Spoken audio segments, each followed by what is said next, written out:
This is a presentation titled Tic-Tac-Toe. So we had a 26-year-old male patient who presented with history of fever, cough, and dyspnea for 1 week duration. He had background history of having undergone allogenic renal transplantation for congenital dysplastic kidneys in 2018, and presently he is on maintenance immunosuppression with azathioprine and tacrolimus. So at presentation, his pulse rate was 140 per minute. His blood pressure was 60 systolic with warm peripheries. His respiratory rate was 40 per minute, saturating 89% in room air. He was not pale or icteric. There was no palpable lymphadenopathy. Skin examination showed extensive tinea corporis. The respiratory system examination showed bronchial breath sounds with coarse inspiratory crepitations in the right axillary and infrascapular region and vesicular breath sounds in all the other areas. Other systemic examination findings were normal. So summarizing, he's a young man post-renal transplant on maintenance immunosuppression who has presented now with severe acute respiratory illness, and on examination he's in warm shock and in respiratory failure with clinical examination findings suggestive of a right lower lobe consolidation. So the possible differentials when we have reviewed literature for a patient, a host who has undergone renal transplant and is on immunosuppression, this is the timeline. So within a month and 1 to 6 months and more than 6 months of the transplantation is how the timeline is divided. So our patient falls into the category where he is beyond 6 months of renal transplantation. He had undergone transplantation in August 2018. So he is beyond 6 months of transplantation. And as noted in this study, our differentials were community acquired pneumonia, invasive fungal infection, tuberculosis, tocardiosis, PCP pneumonia, and other viral pneumonia like CMV. The lab parameters showed pancytopenia with renal injury. Creatinine was 2.49 at admission with urea of 128. The blood cultures were sent at arrival and they continued to remain sterile. We also did a BAL for him, which did not yield any particular organism. The CT thorax showed features of right lower and middle lobe consolidation and features of early cavitation. So after the investigation, refining our differential diagnosis, still tuberculosis, fungal, and specific bacterial organisms like Staphylococcus, Klebsiella, and Pneumococcus were considered. So how did we manage our patient? The azathioprine was stopped because he was pancytopenic at presentation, and the dose of tacrolimus was up-titrated as azathioprine was stopped. And we also did a drug interaction check, and he was started on empiric therapy with broad-spectrum antibiotics, meropenem and colistin, empiric levofloxacin-based ATT because of drug interactions, which I'll be talking about in the subsequent slides, and empiric broad-spectrum antifungal agent amphotericin. We also closely monitored his renal function and also repeatedly monitored the tacrolimus drug levels. So the outcome, the shock resolved, the respiratory supports were slowly weaned off. He has now improved and he's doing well. And the further plan is to give him 2 weeks of empiric antimicrobial agents and a full course of ATT. Our learning points first was about this particular drug tacrolimus, which we do not usually come across in our patients, and such a special host who is post-renal transplantation and who is on tacrolimus. And the drug interactions when we are treating an infection with multiple antimicrobial agents, as we didn't have a particular organism. So the mechanism of action of tacrolimus is that it is a calcineurin inhibitor. As shown in this picture, we see that calcineurin is the molecule which normally helps the T cells host an immune response. So at the top of the figure is the cell membrane. So the signal is the antigen which is coming and binding to the T cell receptor.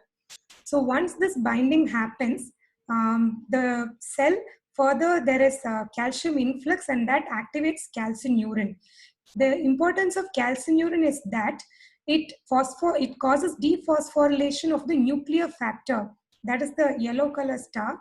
This nuclear factor dephosphorylation is important because only dephosphorylated form of the nuclear factor can enter the nucleus, and that will cause the downstream activation of interleukin 2 gene and further production of interleukins, so that this cytokine and interleukin molecules can further recruit T cells and may help them host a response to the antigen which is recognized.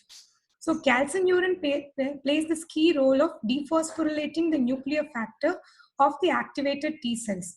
So if this calcineurin is inhibited, the further activation of the cytokine production, interleukin production, and subsequent T cell recruitment is halted.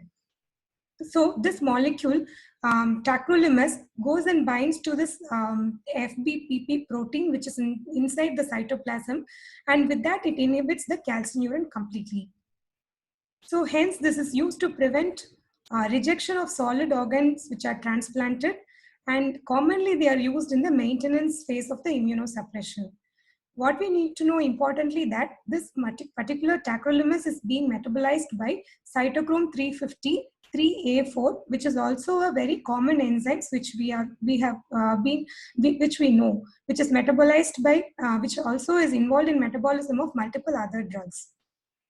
Why are we worried about drug interactions when we are dealing with tacrolimus? One, it has a very narrow therapeutic window, 5 to 8 nanograms.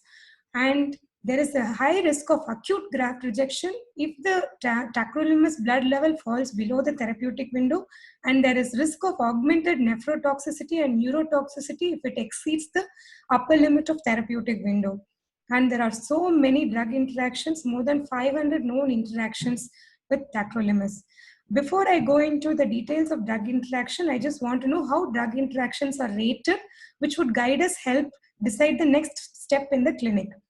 So the risk rating is from A, B, C, D, and X.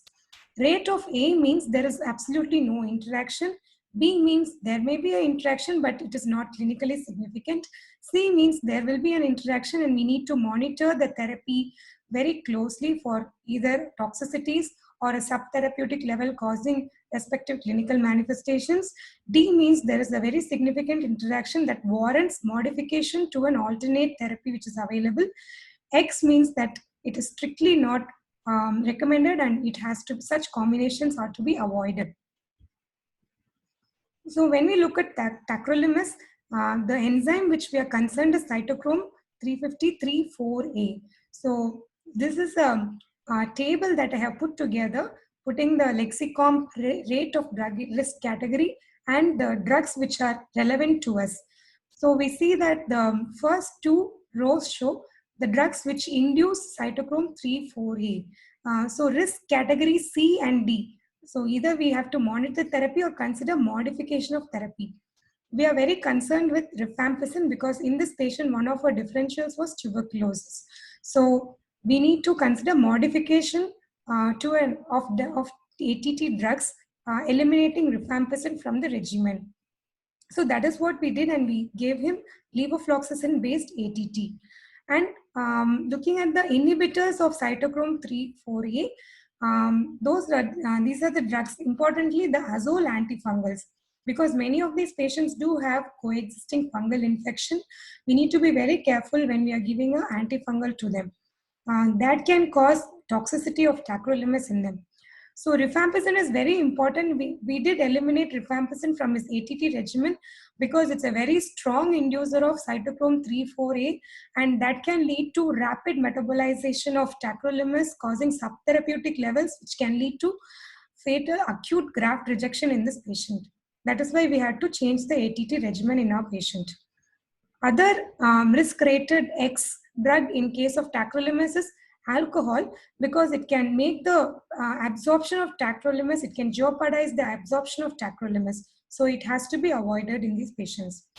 So this is a table which shows clinically significant drug interactions between tacrolimus and commonly used antimicrobial agents.